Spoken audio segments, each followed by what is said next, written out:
78 ಶಾಸಕ ವರ್ಷಗಳನ್ನು ಪೂರೈಸಿ 29ನೇ ವರ್ಷದಲ್ಲಿ ಕಾರ್ಯನಿರ್ವಹಿಸ್ತಾ ಇದ್ದು ಈ 31ಕ್ಕೆ ಮಾರ್ಚ್ 2ಕ್ಕೆ ಎಲ್ಲ ತೆಗೆಯಬೇಕಾದ ನಿಧಿಗಳನ್ನು ತೆಗೆದು 24-25ನೇ ಸಾಲಿನಲ್ಲಿ ಒಟ್ಟಾರೆಯಾಗಿ 5,55,59,324 ನಿಕ್ಕಿ ಲಾಭವನ್ನು ಗಳಿಸಿದೆ ಅಂತ ಹೇಳಲಿಕ್ಕೆ ಭಾಳ ಸಂತೋಷವಾಗ್ತಾ ಇದೆ. ವರದಿ ವರ್ಷದಲ್ಲಿ ನಾವು ಅತಿ ಹೆಚ್ಚಿನ ಸಂಘದ ಇತಿಹಾಸದಲ್ಲೇ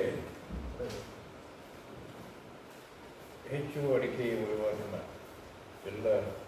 ಸಂಘದ ನಿಷ್ಠಾವಂತರ ಷೇರು ಸದಸ್ಯರ ಒಂದು ಸಹಕಾರದಿಂದ 63,127 ಕ್ವಿಂಟಲು ಅಡಿಕೆ 489